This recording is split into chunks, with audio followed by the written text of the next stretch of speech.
Hello everyone, कैसे हैं आप सब। मैं आप सबका वेलकम करता हूं YouTube channel of KT classes. आज हम करेंगे क्लास 9 की केमिस्ट्री का lecture. I think third lecture होगा, है ना।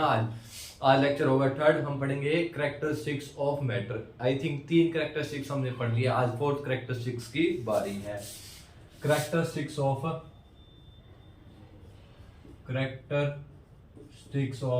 मैटर। कौन सा करेक्टर 4th पढ़ना है और वो क्या है? Particles of matter are continuously moving. Particle of matter are continuously moving. जो पार्टिकल होते हैं मैटर के, वो लगातार क्या मूव करते रहते हैं, भागते रहते हैं। जैसे कि एक एक्टिविटी लगा लो या डेली लाइफ का एग्जांपल लगा लो। जैसे होता है इंसेंस स्टिक। एक्चुअली में लिखना चाहिए स्मेल ऑफ इंसेंस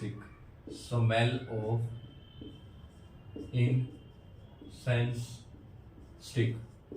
अगरबत्ती की स्मेल। इंसेंस स्टिक क्या होती है? इंसेंस स्टिक आप देखोगे गूगल पे तो क्या होती है? इंसेंस स्टिक क्या होती है? अगरबत्ती की आपने देखा होगा कि अगर एक रूम में अगरबत्ती चलाई जाए तो उसकी स्मेल क्या चारों तरफ फैल जाती है। उसके पीछे क्या है? केमिस्ट्री है जनाब, और कुछ नहीं।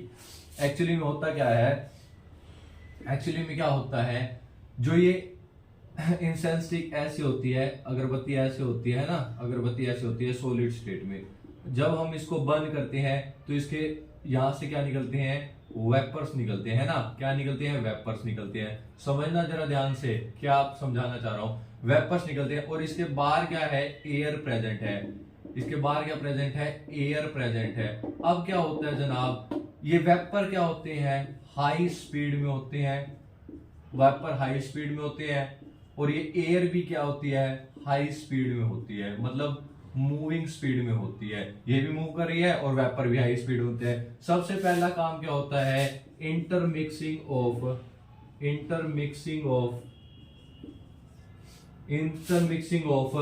Incense stick vapours. जो इसके इंसेंस स्टिक के वेपर्स निकले, intermixing of incense stick vapours with air और गैस पार्टिकल। सबसे पहले गैस पार्टिकल के इंटरमिक्स होते हैं आपस में, और दूसरा क्या होता है? Both are in high speed, both are moving in high speed. इसलिए पहले मिक्स होते हैं और मूव करते हैं, इसलिए पूरे रूम में क्या उसकी स्मेल फैल जाती है। एक्चुअली में जो ये इंटरमिक्सिंग है ना, इसी को क्या नाम दिया जाता है? डिफ्यूजन का नाम दिया जाता है। क्या वर्ड है? डिफ्यूजन। डेफिनेशन मोस्ट इंपोर्टेंट है, लिख लेना, पेपर में पूछेगा ही पूछेगा। डिफ्यूजन क्या है? The intermixing of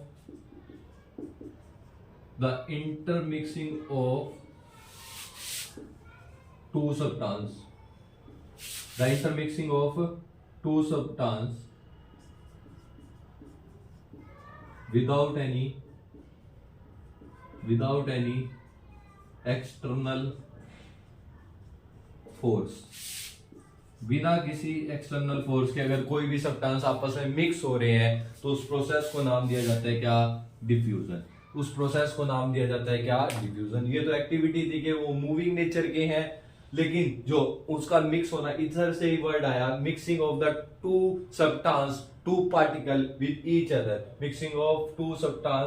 intermixing of two substance without any external forces. Two substance जैसे टू पार्टिकल भी लिख सकते हैं, टू सब्सटेंस या two particle without any external force. हमने बाहर से धक्का नहीं किया, वो अपने आप ही मिल गए, तो उसको बोलते हैं क्या? डिफ्यूजन। नेचुरल प्रोसेस अपने आप होती है, किसी एक्सटर्नल एजेंसी की जरूरत उसको नहीं पड़ती। अब देखो जरा ध्यान से, एक क्वेश्चन है डिफ्यूजन के ऊपर ही। ये खत्म हो चुका है। ऊपर वाला मैं रफ कर देता हूं। एक कॉन्सेप्चुअल क्वेश्चन पूछा जाता है। कॉन्सेप्चुअल क्वेश्चन ये पूछा जाता है, we smell the hot food we smell the hot food from several meter away, but we can't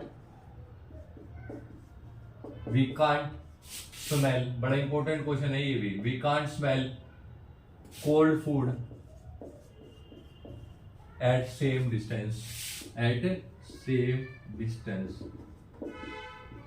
सवाल बड़ा तगड़ा है कि मैंने बता दिया कि स्मेल आ रही है तो इसका मतलब डिफ्यूजन हो रहा है, स्मेल आ रही है तो इसका मतलब डिफ्यूजन हो रहा है। लेकिन ये क्या बात हुई, जो गर्म खाना होता है, अगर कहीं पे गर्म खाना बन रहा हो किसी के घर में, उसके घर के बाहर तक स्मेल आती है, लेकिन अगर ठंडा खाना हो तो स्मेल नहीं आती। क्या रीजन है इसके पीछे का, जरा आप बताएं, क्यों ऐसा लगता है? देखो, हर एक जो भी नेचुरल प्रोसेस चल रही है ना लाइफ में इधर उधर, उसके पीछे के रीजन है, तो इसका रीजन समझाती है केमिस्ट्री और समझाता है डिफ्यूजन। एक्चुअली हो तो क्या है रहा है, डिफ्यूजन हो रही है। अगर स्मेल स्प्रेड हो रही है, इसका मतलब क्या है, डिफ्यूजन तो हो रहा है भाई। इतनी बात तो क्लियर है बेटा जी, इतनी बात तो पक्का ही क्लियर है। अगर स्मेल स्प्रेड हो रही है तो क्या है, डिफ्यूजन तो पक्का ही है।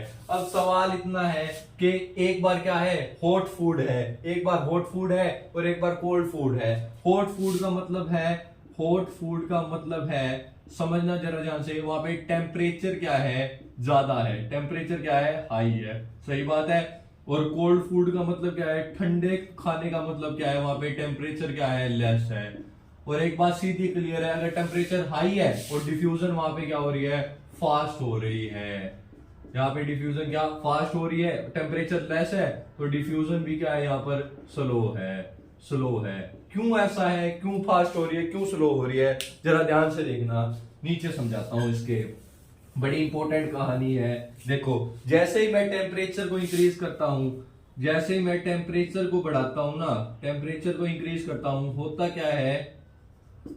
क्या है, motion of particle increase, motion of particle क्या हो जाता है, इंक्रीज हो जाता है। और केमिस्ट्री की भाषा में बोले तो क्या बेटा जी, काइनेटिक एनर्जी। देखो, जब भी हम भागते हैं, जो हमारी स्पीड है वो कौन नोट करता है, काइनेटिक एनर्जी। और जब किसी हाइट पे जाते हैं, फिजिक्स में भी आपको ये बात होगी, पता लगेगी, जब हाइट में जाते हैं तो पोटेंशियल एनर्जी होती है, और अगर हम भाग रहे हैं या पार्टिकल भाग रहे हैं तो उनकी क्या, काइनेटिक एनर्जी नापी जाती है। तो काइनेटिक एनर्जी क्या हुई भैया, अल्टीमेटली काइनेटिक एनर्जी इंक्रीज हुई। कौन इंक्रीज हुआ, बोलो बेटा जी, काइनेटिक एनर्जी इंक्रीज होगी। तो सीधा सा खेल है। डिफ्यूजन भी तो क्या है भाई, मूवमेंट ही तो है पार्टिकल की, मिक्स होने की क्षमता है। अरे जितना तेज भागेंगे उतना जल्दी मिक्स होंगे, जितना तेज भागेंगे उतना जल्दी मिक्स होंगे। तो सीधी सी बात है, टेम्परेचर बढ़ाऊंगा, काइनेटिक एनर्जी बढ़ी तो क्या बढ़ा भैया, क्या बढ़ा, डिफ्यूजन बढ़ा। अरे काइनेटिक एनर्जी बढ़ी, ऊपर का साइन, तो ये भी डिफ्यूजन यहाँ पे क्या बढ़ गया। तो मैं सीधा सा कह देता हूं, when we increase the temperature, एक लाइन लिख लो, when we increase the temperature, जब हम टेम्परेचर को इंक्रीज करेंगे, when we increase the temperature, the kinetic energy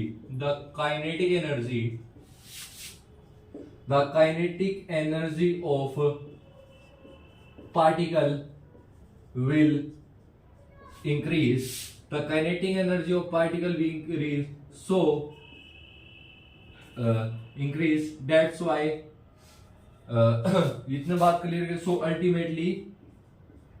ultimately जो हमारा रेट ऑफ डिफ्यूजन है वो इंक्रीज हो जाएगा। Ultimately rate of diffusion will increase. अगर कोई स्कूल में आपसे आंसर मांगे तो ये आएगा, rate of diffusion will increase. और आपको ये लाइन लिख के और नीचे ये लिख देना, ये लिख के यहां पे मेंशन कर देना कि rate of diffusion directly proportional है। ये डायरेक्टली प्रोपोर्शनल का साइन होता है, मतलब डिफ्यूजन बढ़ेगा, मतलब टेम्परेचर बढ़ेगा तो ये भी चीज बढ़ेगी। क्या है, किसके डायरेक्टली प्रोपोर्शनल है, टेम्परेचर के। Rate of diffusion directly proportional है टेम्परेचर के। वही आंसर था इस वाले क्वेश्चन का। ये पूरा आपको समझा के आना पड़ेगा, अगर आपको ये समझाना है, आपको यहां तक समझा के आना पड़ेगा अगर आपको इस क्वेश्चन का आंसर देना है तो। बड़ा इंपॉर्टेंट क्वेश्चन है, नोट कर लेना, इंपॉर्टेंट क्वेश्चन भी, ये भी इंपॉर्टेंट क्वेश्चन में। आज हमने क्या एक कैरेक्टरिस्टिक पढ़ी और क्या डिफ्यूजन के बारे में पढ़ा। अगले लेक्चर में हम क्या पढ़ेंगे, physical state of matter, physical state of matter. मिलते हैं अगली क्लास में।